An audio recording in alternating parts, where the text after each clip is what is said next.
everyone. I'm Micah Lee. I'm a hacker, a journalist. Up until a few months ago, I was the director of information security at The Intercept. And today, I'm going to be talking about analyzing hacked and leaked data.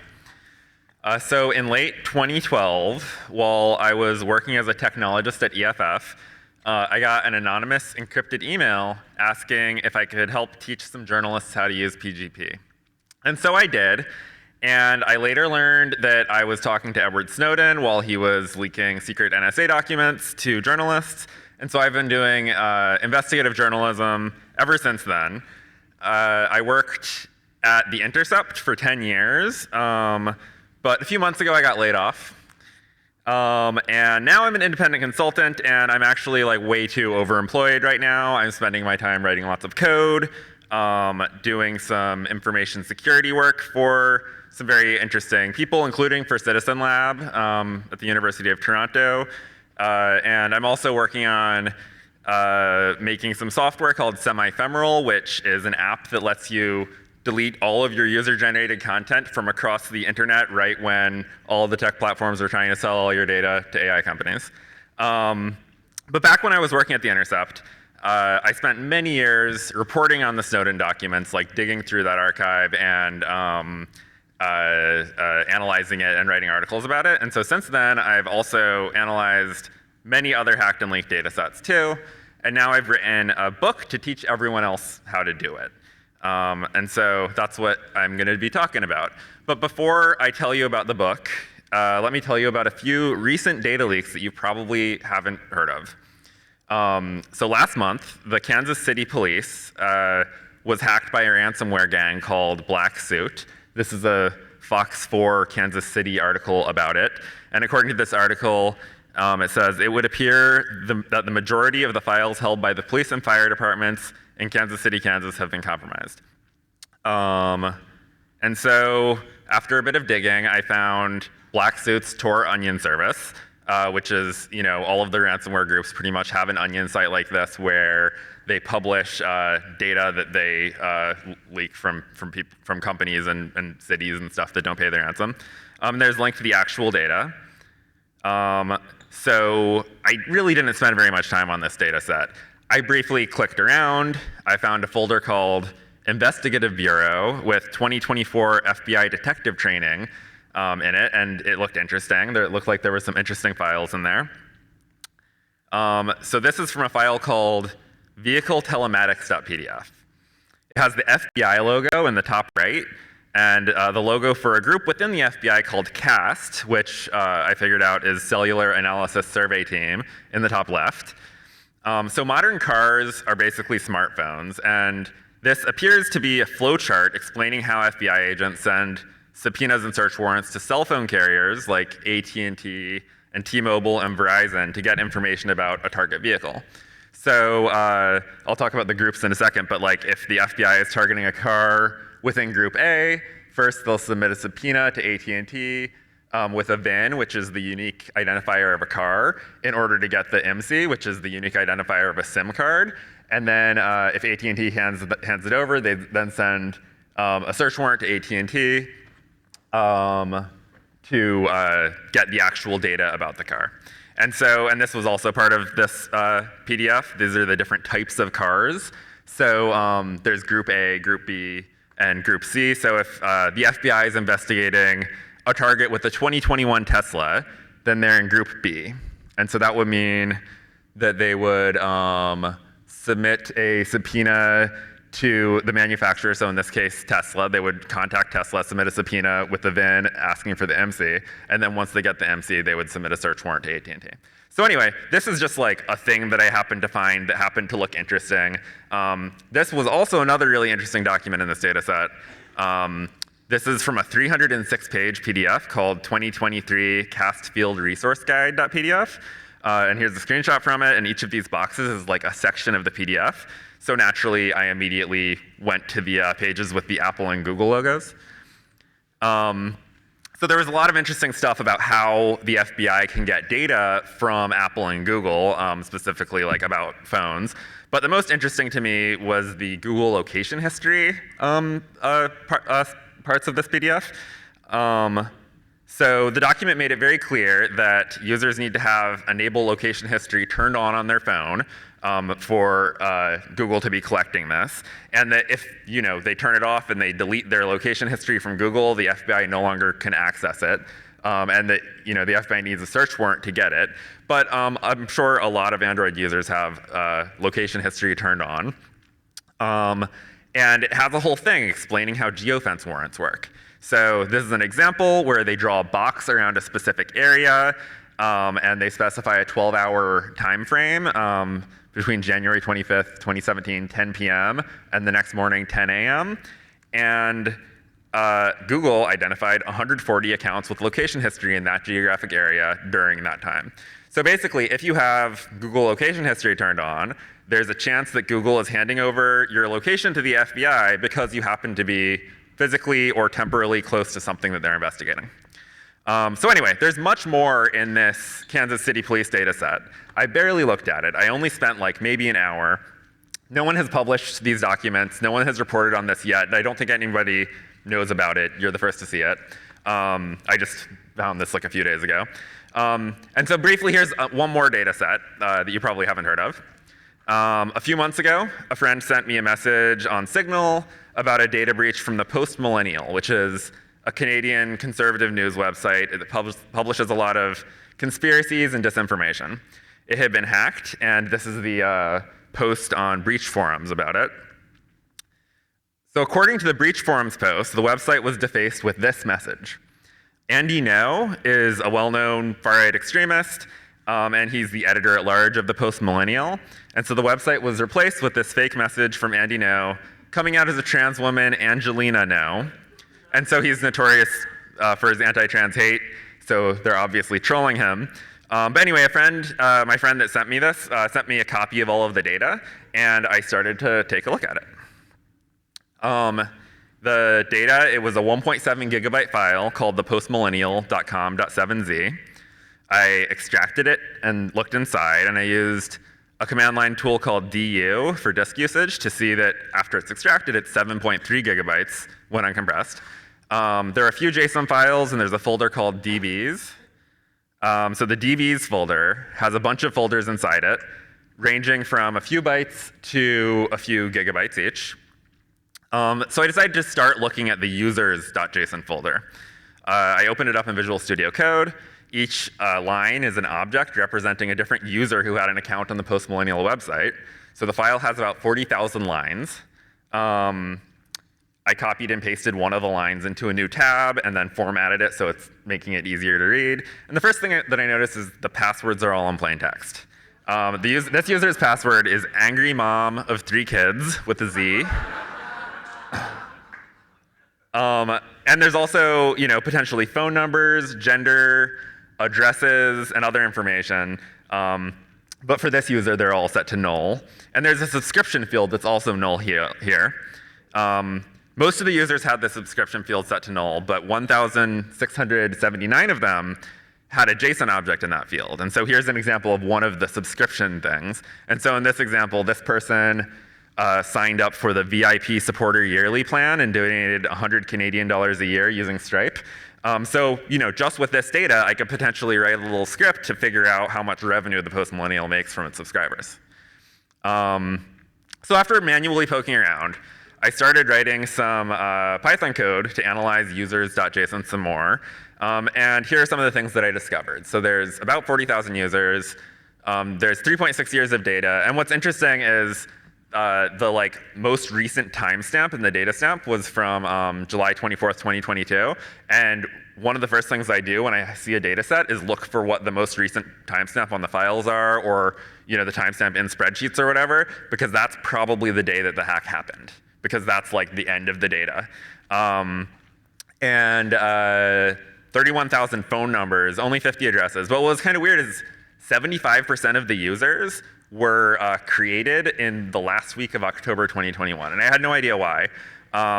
I recently gave a talk at B-Sides Vancouver, and I showed them this surge of new subscriber data on the Post Millennial and said I had no idea what it was about. And someone came up to me and said that they think that likely it was related to the right-wing backlash to Canada formally admitting to and apologizing for genocide against indigenous people, like that was happening like a few months before that, and it was big in the media cycle.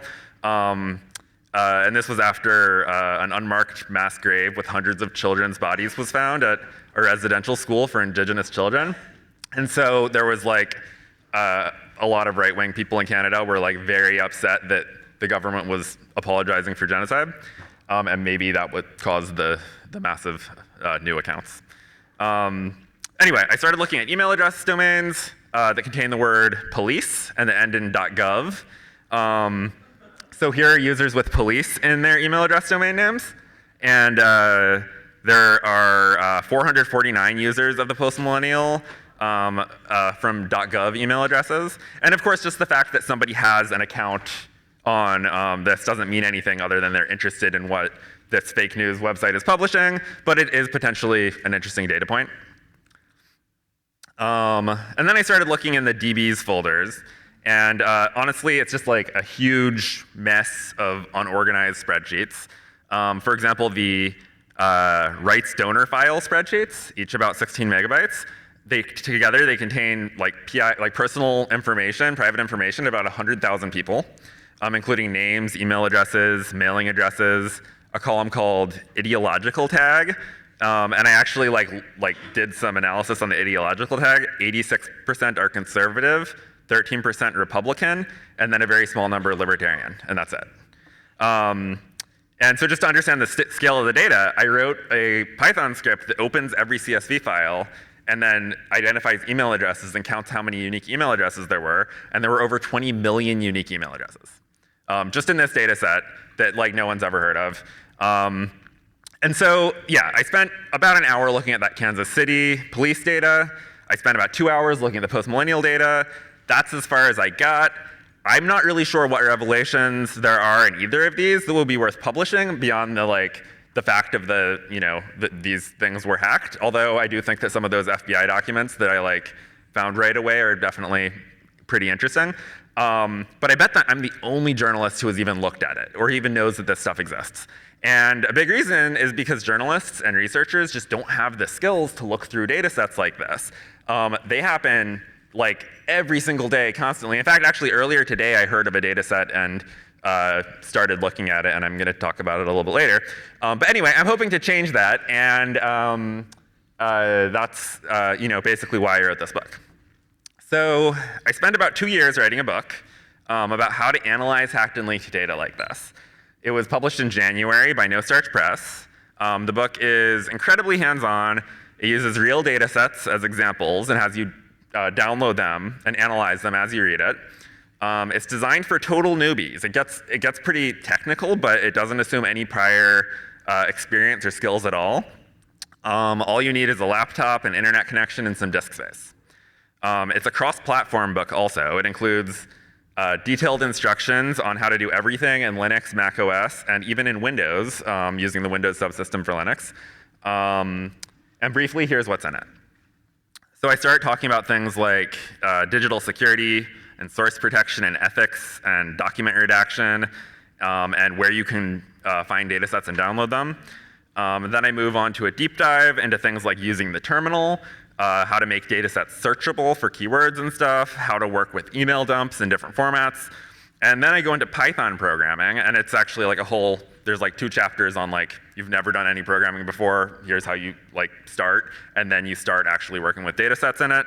And I spent a lot of time working with structured data, especially CSV files, JSON files, and SQL databases. And then finally, I have a few case studies. So I've released this book under a Creative Commons license also in order to remove any barriers to access. And so you can go and start reading the whole thing online right now at hacksandleaks.com. But of course, I think a physical copy is a lot nicer, and I brought a bunch of copies of the book with me. And so over in the vendor area, I'll be signing books tomorrow and Sunday, probably, if I still have books.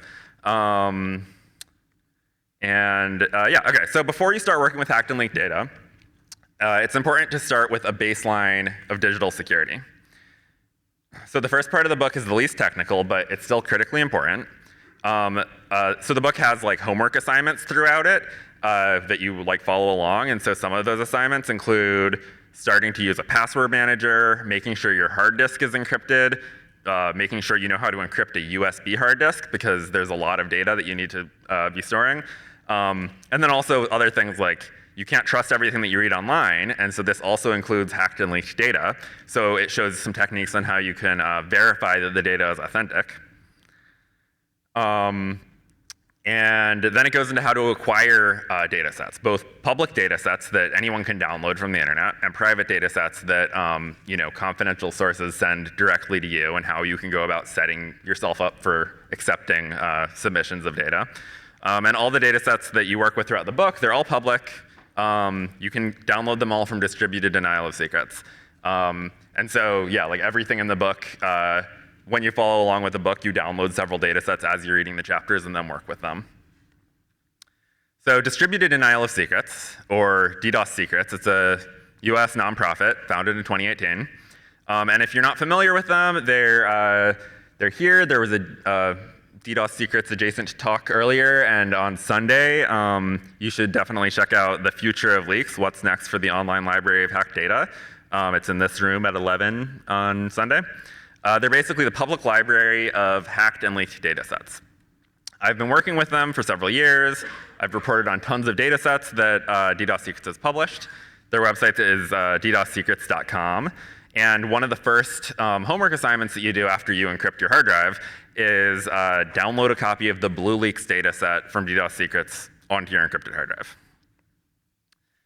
So in the summer of 2020, in the middle of the Black Lives Matter uprising that was sparked when a cop murdered George Floyd, someone hacked hundreds of law enforcement websites in the US. Most of them belonged to law enforcement fusion centers, and they leaked 270 gigabytes of data to DDoS Secrets.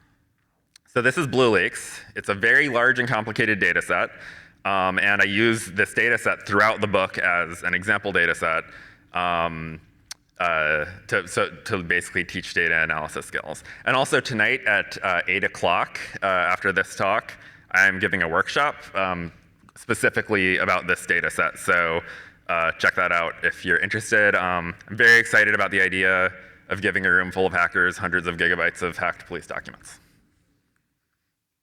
So not everyone was as happy about BlueLeaks as I was.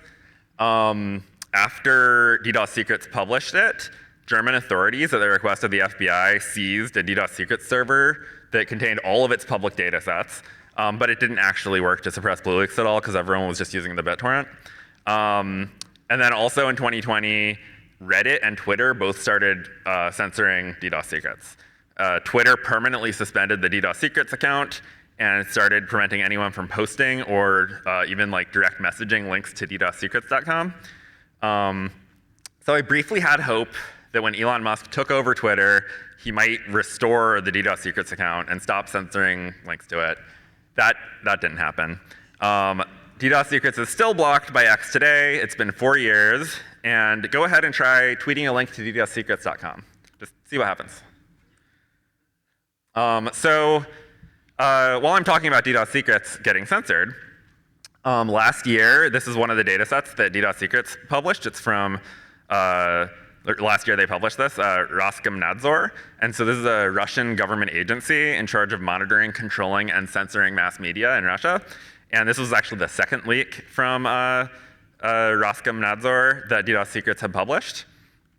Here's a court document from this data set about Roskomnadzor censoring DDoS Secrets itself. So this PDF was attached to an email, and it shows a request to add ddossecrets.com to Russia's domain name censorship list. The technical part of the book starts with teaching how to use the command line interface. It teaches basic things like navigating the file system, running commands, using sudo, and then it moves to some techniques to quickly analyze data sets. So, for example, when you first download BlueLeaks, you have a folder with 167 zip files in it. You could right-click on each zip file one at a time to extract them, but this shows you how to do it all at once with a shell script with a for loop in Bash.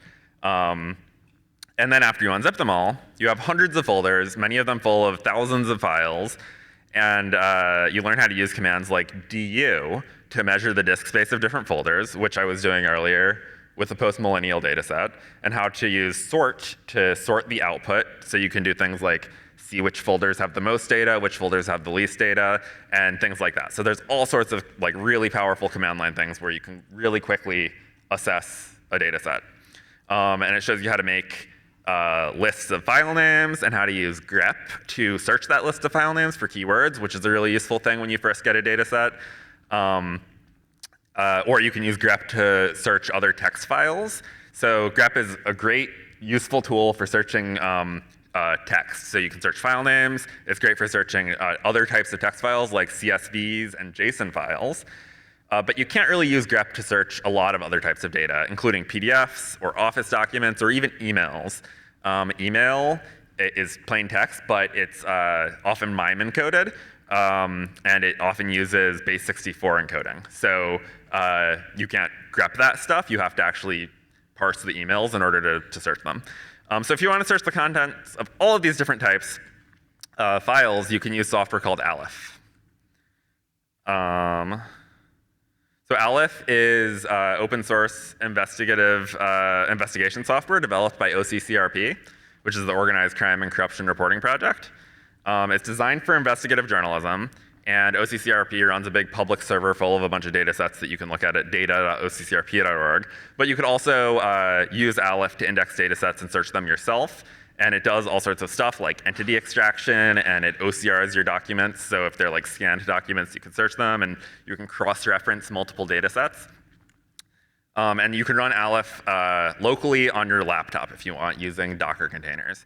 And so here's a screenshot from the book of using Aleph. And in this case, I indexed BlueLeaks data, like a piece of BlueLeaks from IceFishX, which is a partnership between law enforcement agencies in Minnesota, North Dakota, and South Dakota. And this shows a unclassified law enforcement sensitive document from a few days after George Floyd's murder in Minneapolis. And it warns of increased threats against police by protesters. So email dumps are a very common form of leaked data. So one of the chapters is called Reading Other People's Email. It goes over the email message format and email protocols, and specifically common file formats that email dumps come in. So this is EML files, which are just individual email messages, mbox files, and PST Outlook files. So you'll learn how to convert email dumps into different formats and into specifically a format that makes it easy to import into Thunderbird so you can analyze them. And there's a really good Thunderbird add-on called Import Export Tools NG. And so in this example, this is a screenshot from the Nauru police force dataset. Nauru is a tiny island in the Pacific Ocean that hosts abuse-ridden offshore detention centers that the Australian government uses to hold immigrants and asylum seekers. So this screenshot shows an email from the president of Nauru telling Nauru's police chief to not respond to an Australian journalist who asked questions about two Nauru men who had allegedly attacked a refugee worker, possibly ran him over with a car and stole his motorbike. And actually, you can just search for the president of Nauru's email, and you can see all sorts of email, all of his correspondence with the police. There are some other tools you can use for analyzing email dumps. So Aleph is one of them, and for PST files, you can use Microsoft Outlook directly. So this is a screenshot of Outlook where I imported a 48 gigabyte PST file leaked from the largest state-owned media company in Russia called VGTRK. And this is one of the dozens of Russian organizations that was hacked right after they invaded Ukraine, and the data was all leaked to DDoS secrets. And this, in this screenshot, I used Outlook, and I basically used Google Translate to figure out what the Cyrillic spelling of Tucker Carlson is, and I searched for it. And so the subject of this email is Tucker Carlson sink, and the body has a translated quote where Tucker Carlson is saying that Ukraine isn't an independent country, it's controlled by the Democrats, and then some conspiracy stuff about Hunter Biden. The book also includes a small, very old email dump from the Heritage Foundation.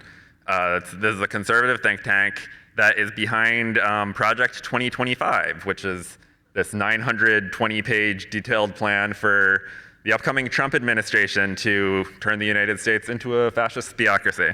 But back in 2015, someone noticed that the Heritage Foundation had accidentally left a file called backup.pst on an S3 bucket. And they tweeted a link to it. And so it was an old backup of one of the employees' email, and like the latest emails in here for 2009. So this is like really old. And it was actually his personal email. He worked on the major gifts team, but he had a bunch of work email in there. And so in this screenshot, it's the folder called Social Issues, and it's just full of a bunch of like homophobic and bigoted stuff that he emailed from his work email to his personal email. And actually earlier today, while I was sitting at the table like signing books, I learned that Heritage Foundation had just recently gotten hacked like 3 days ago.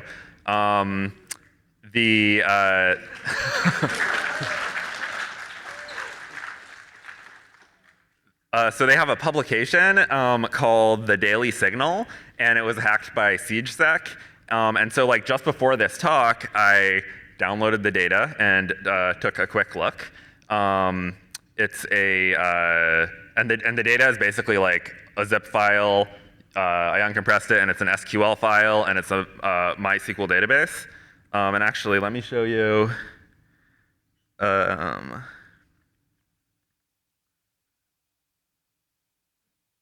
Here's the MySQL database, and here's the users table. Here's their password hashes.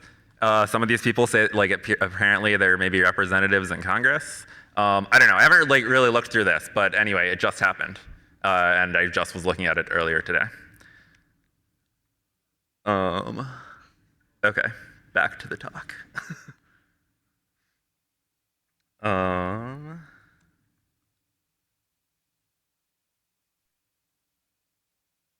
Yeah, I don't know what's going to be in there. I'll spend a little bit more time, but it really is mostly just a public website, so there might not be much more interesting than, their like password hashes and email addresses and stuff. Okay, so tools like Aleph and Thunderbird only work for some data sets. For a lot of data sets, the only way to make sense of them is to write custom code. And so this is true for the post-millennial data set that I showed at the beginning. And so the book includes like a crash course in Python programming for total beginners.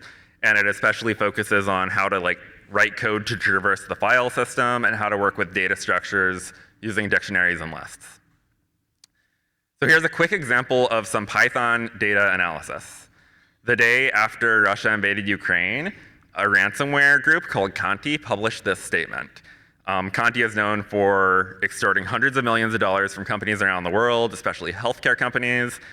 After Russia attacked Ukraine, a Ukrainian security researcher hacked Conti and dumped 30 gigabytes of internal documents from the ransomware group online, including chat logs.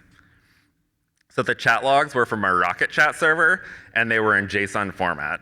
So here's an example of a single message posted in Conti's chat room on the day of the invasion. It translates to, some American senators suggest blocking Pornhub in Russia in addition to social networks. And this is right when the US and Europe started imposing economic sanctions on Russia, and then Russia started blocking access to Facebook and Twitter in the country. And there were rumors that Pornhub would block access to Russia, to Russian users, but Pornhub never actually did. And the next messages after this in the chat are, that's it, we're done. And then they will take away our last joys.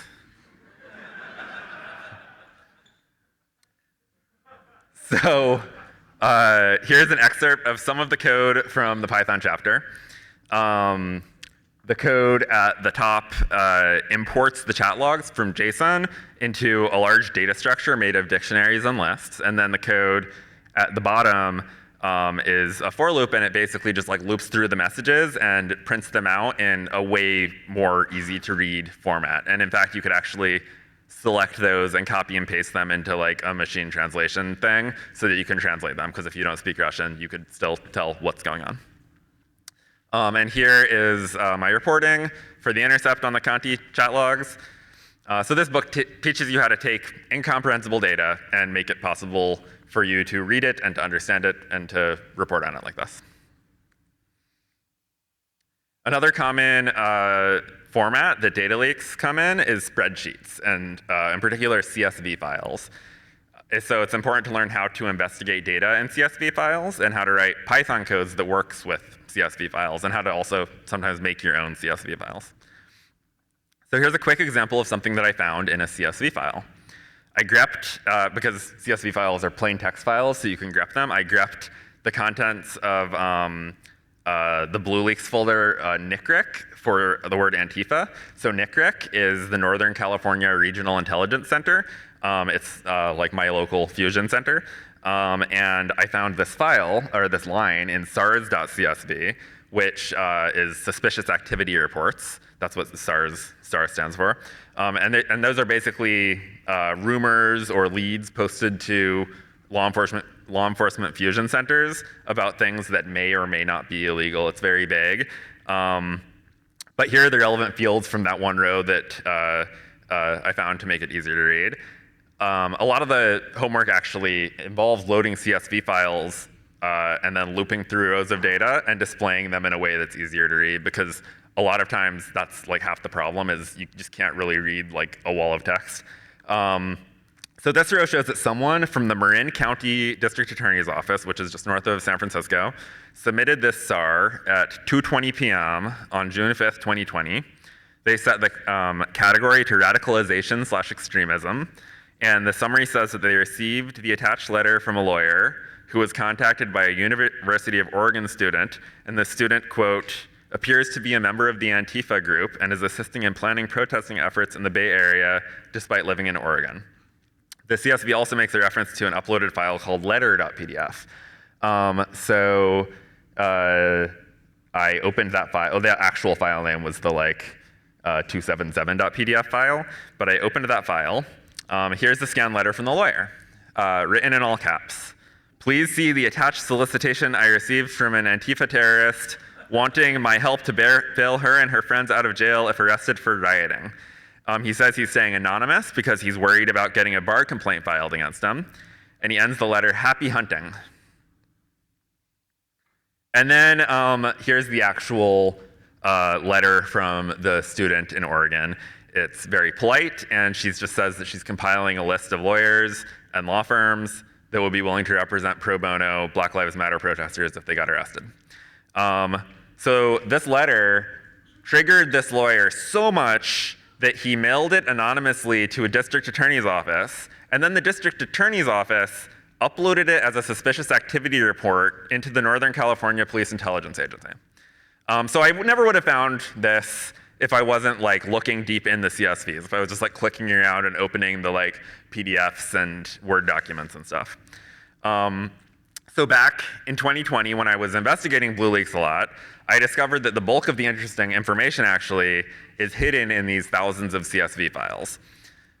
So after looking at the data set, which actually includes the source code of the hacked websites and stuff, I figured out that the hacker originally exported all of these CSV files from a SQL database. That basically just means that all of these CSV files are just tables and they all have relationships. And so I built a custom web application called BlueLeaks Explorer that makes it much easier to explore the relationships between these and also to display data. This is a bunch of HTML in a cell in a CSV, and there's no way that you can see what that says, but when you look at it like this, you could read it. So I released BlueLeaks Explorer as open source along with the book, so anyone that has a copy of BlueLeaks can use it to start looking through the BlueLeaks data.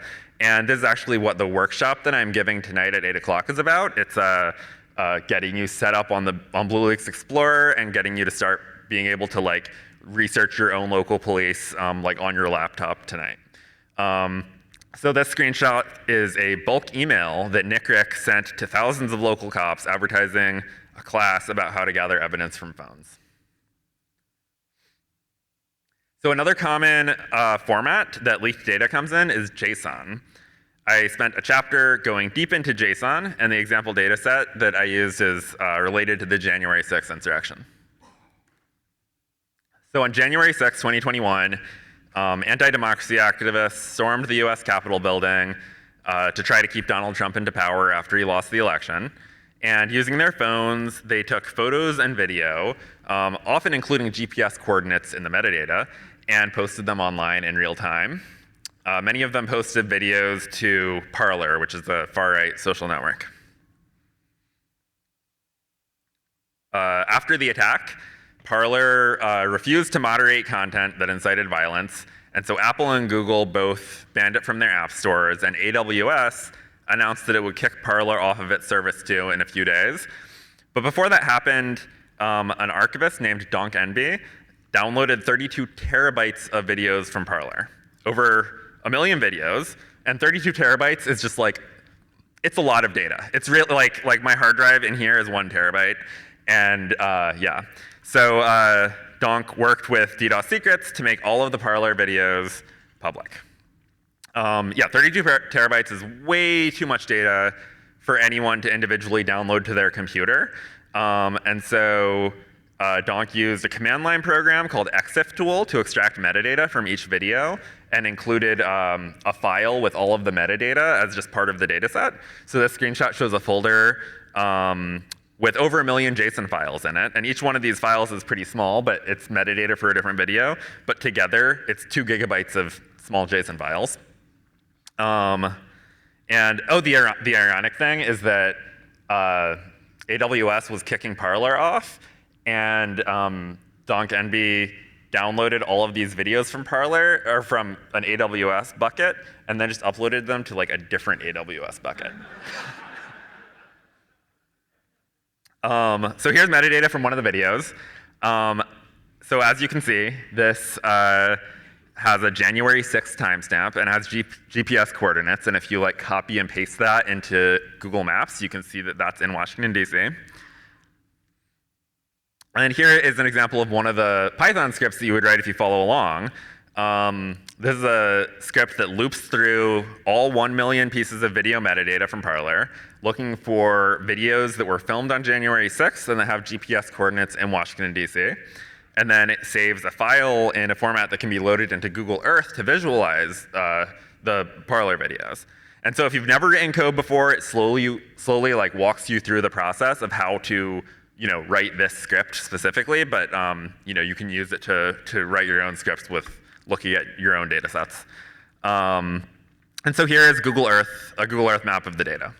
And so as you can see, Trump supporters were deep inside the Capitol building, and a lot of these videos from the Parler data set were used as evidence against Trump in his second impeachment inquiry. So another common format that leaked and hacked data comes in is SQL databases, or SQL, pronounced SQL.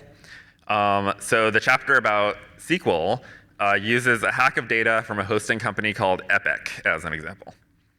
Epic is a company formerly run by a Christian nationalist. It was recently acquired by some shadowy shell company now, and it provides domain registration and hosting services to hate groups and other far-right extremists. So for example, Epic hosts the domain oathkeepers.org. If you look up the whois data for oathkeepers.org, you'll see that it's hidden behind Epic's domain privacy service. But if you have the Epic data and you're on the right SQL query, you can find the real contact information of the person who owns the domain. And in this case, the administrator of this domain is someone named Edward Durfee, who lives in New Jersey and runs a company called eJam Systems. If you look at a totally separate leak of Oathkeeper's email, you can see that Edward Durfee basically worked as the Oathkeeper's IT support person, and he signed his emails like that. And yeah, so the Epic data has domain registration info for a lot of extremist websites, including sites run by neo-Nazis. It has information about Jim Watkins, who runs 8kun, formerly 8chan, who is most likely one of the people behind QAnon. Yeah, it's an interesting data set. And then finally, I described some detailed case studies at the end of the book. I won't go into a lot of detail about this, but here's a brief description of one of them. In September 2021, I was contacted by an anonymous source who said they were dropping some docs on Cadence Health, the horse paste peddlers. and that they were hilariously easy to hack. And at the time, I had no idea what Cadence Health was or who anyone involved in the story was. I just had these 2 compressed files taking up about 100 megabytes of space. And a few weeks later, I published my story. And I found out that an anti-vax group called America's Frontline Doctors was raking in millions of dollars, convincing people the vaccines are harmful, and selling them fake COVID medicine instead. So basically, I discovered that over a 2-month period, they charged people at least $6.7 million just on $90 phone consultations. And they made the same amount of, and if they had made the same amount of money on average during the months that I don't have data, but that I know they were doing this, then the patients may have paid an additional $18 million more just for having fake doctor's appointments. And then over a 9-month period, patients paid $8.7 million on ivermectin and hydroxychloroquine and fake COVID medicine like that. My reporting led to a congressional investigation into the group and also the telehealth companies that they worked with. But America's Frontline Doctors basically stonewalled and refused to cooperate with the data requests, and then Republicans took the House and they shut down the committee, so nothing really happened. But still, it was cool that they started an investigation. And then also Simone Gold, the founder of America's Frontline Doctors, she is also a January 6th insurrectionist. And while she was serving a 2-month prison sentence, other people at America's Frontline Doctors tried to take over the organization, and there was this nasty lawsuit and stuff. A lawyer named Joey Gibson did an internal audit, and he was the America's Frontline Doctors lawyer, did an internal audit of how she had been spending the group's money. And then also, in addition to all of this, profit that they made by scamming people, basically, they also received at least $10 million in donations. I only have 2 minutes. I'm going to jump through this, but basically, this is an insane story. You should look into it.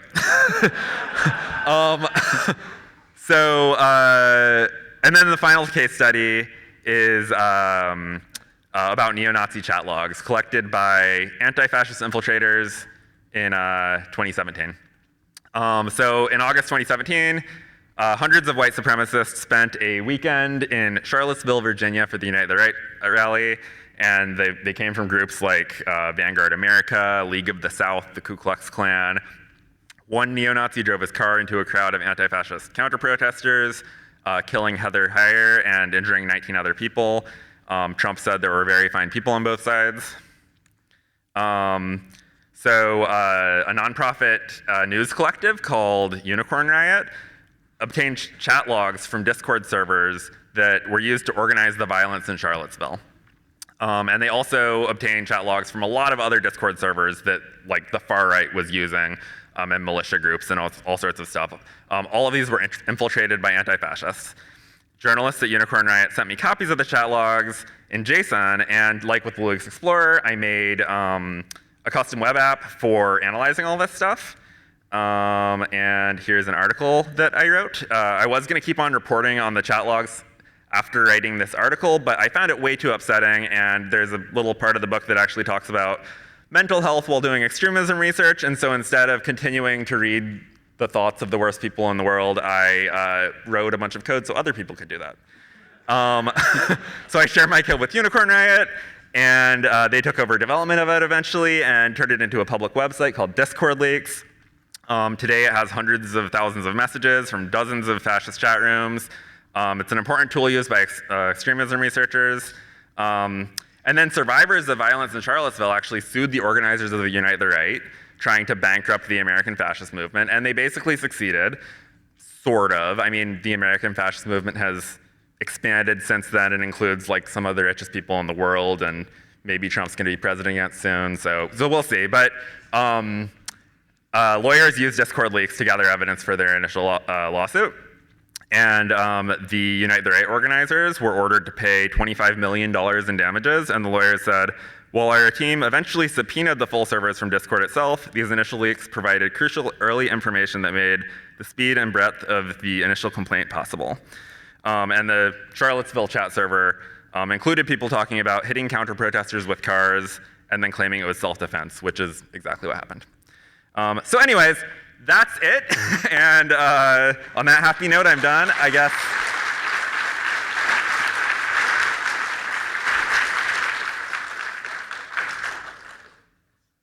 Thanks a lot, Micah. And while people line up to ask questions, we might have time for 2 or 3. I'll have one question from the chat.